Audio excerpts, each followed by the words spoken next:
Tonight on SLU News 22, a new year brings new changes. We'll let you know the changes the SLU community can expect to see this year and for next semester. New Year's Eve storms damaged the St. Louis area, a look at local, national, and international news, a look at Davis forecast and Billiken Sports. You're watching SLU News 22.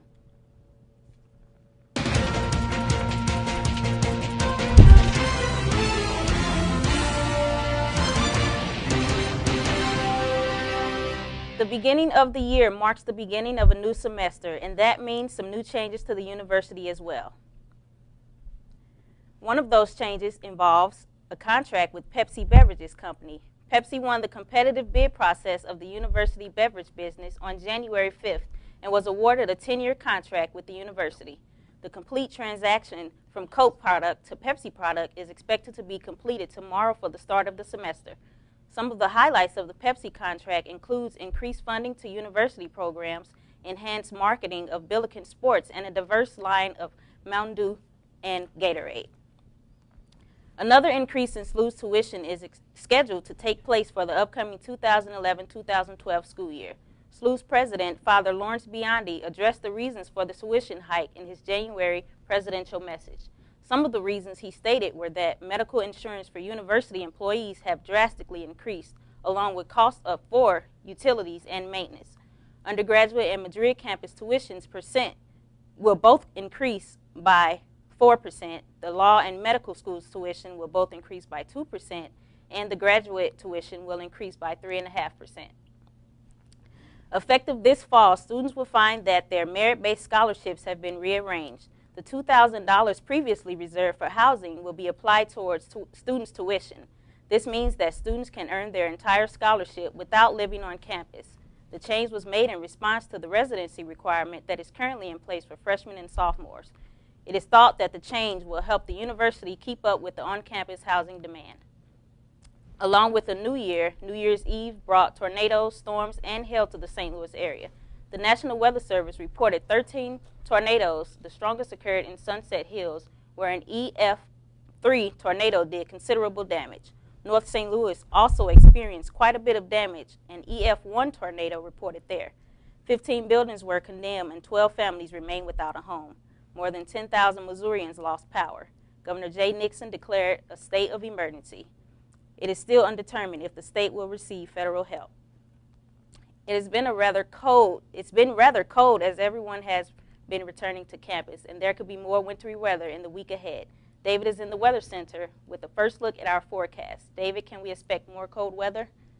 Well, Avita, we certainly can expect more cold weather as we go over the next couple of days. Winter is definitely not done with our area, and we'll be seeing much more in the way of cold weather towards the latter half of the week. Outside right now, it's not too chilly, around 38 degrees. There's some fog and light rain beginning to develop in the area, and we'll go ahead and take a look at the radar now, and you can see that we are seeing those light showers developing across central Missouri. They are headed in our direction, and we could see some moderate rainfall towards the late evening into the overnight hours.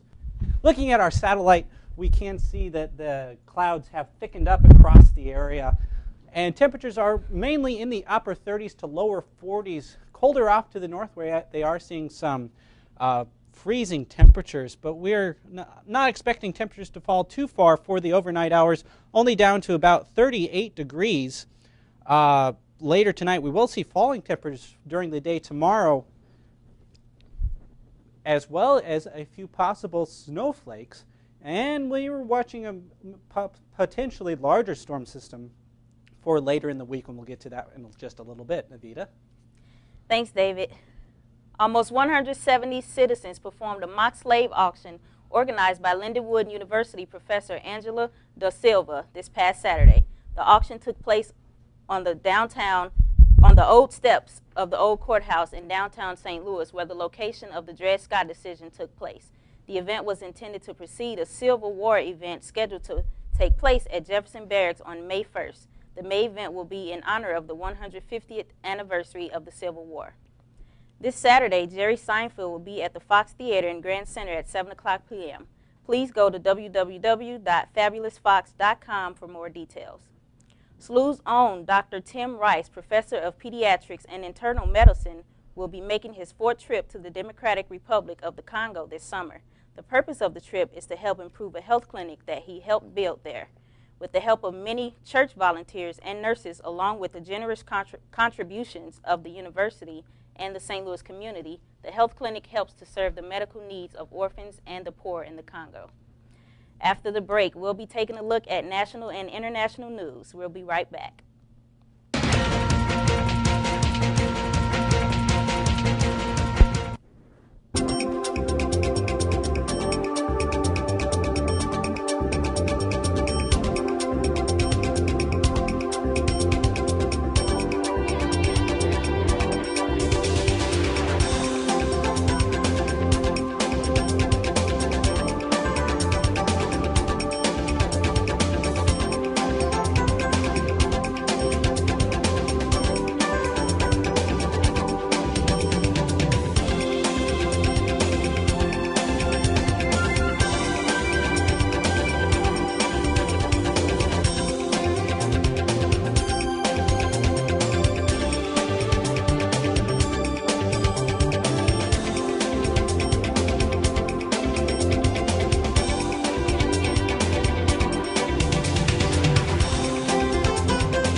Welcome back. Milestone after milestone, Congresswoman Gabrielle Giffords' condition continues to improve since she was first hospitalized on January 8th.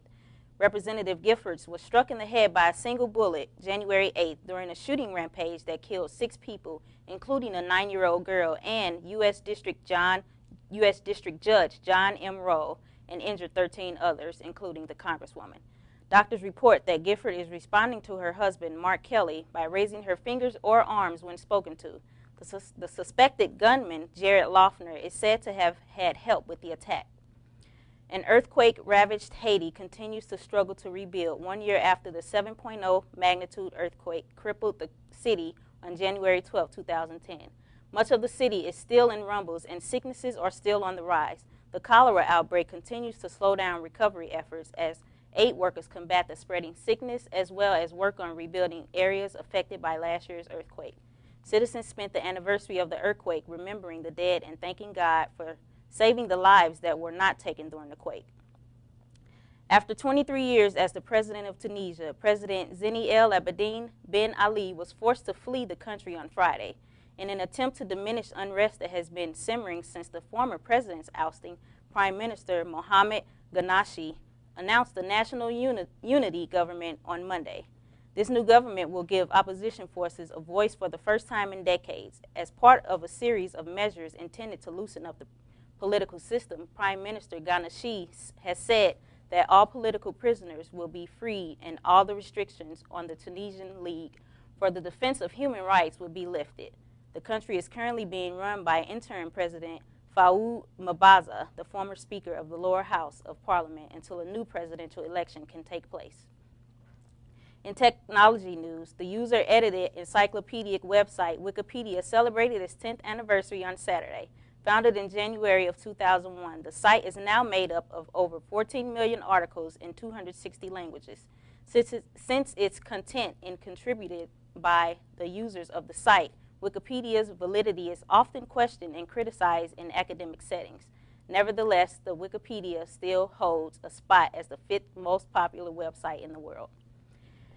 Heavy rain in the southeastern Brazil has led to mudslides and flooding that has left thousands homeless and over 600 dead.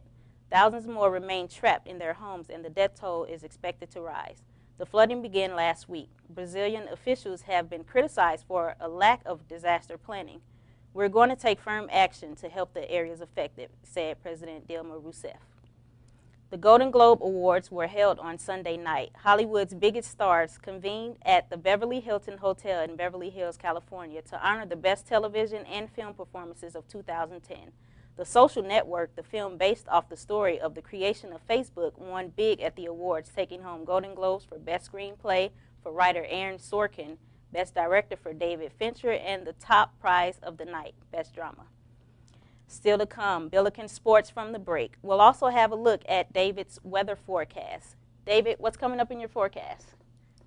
Well, we are looking at an intrusion of cold air for your Tuesday, and that could change our late rain over to some light snow as we head through the day on Tuesday. More wintry weather we're watching for midweek, and it could bring some accumulating snows, and we'll have more info on all of that when we come back from the break.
And welcome back. Chief Meteorologist David Keller is with us now. David, it got a bit warm today. Can we expect more of that?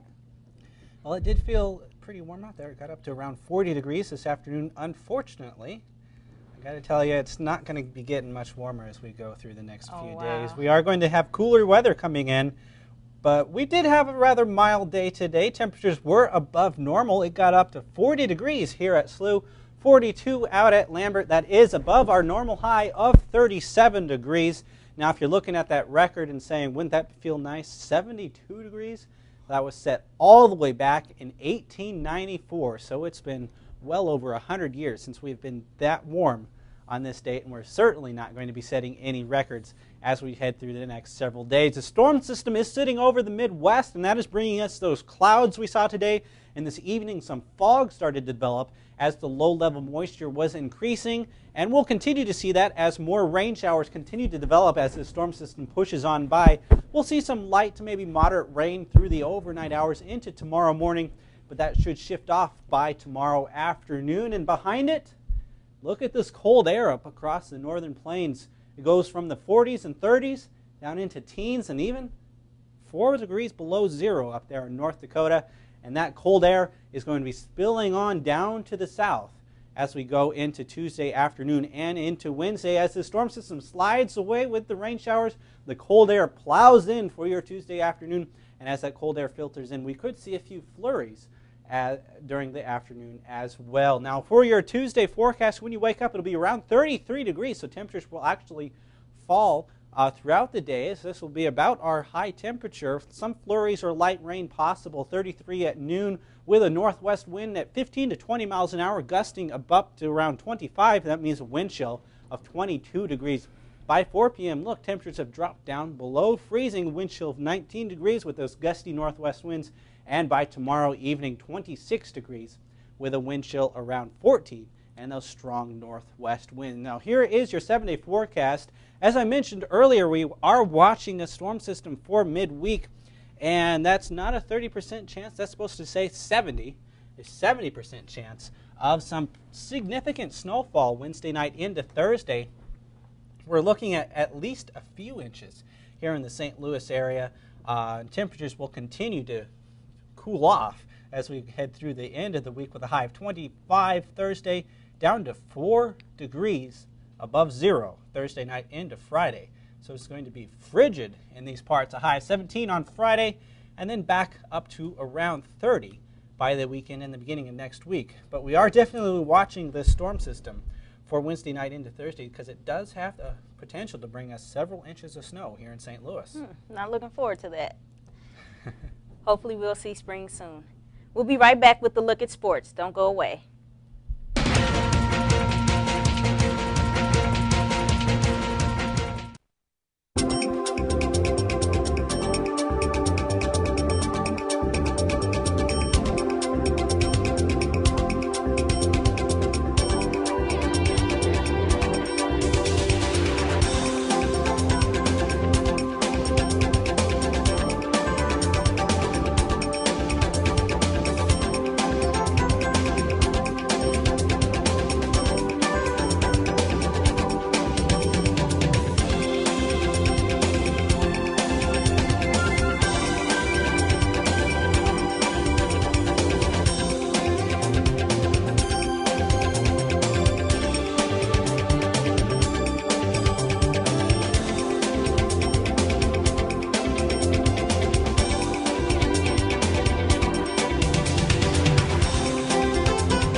The images from Haiti are heartbreaking. Homes, hospitals, and schools destroyed. Families searching for loved ones. Parents trying to feed their children. But we can all do something. We can help the American Red Cross as it delivers the food, water, and medicine that can save lives. Donate $10 by texting Haiti to 90999. Visit redcross.org or call 1-800-RED-CROSS. Thanks for your help.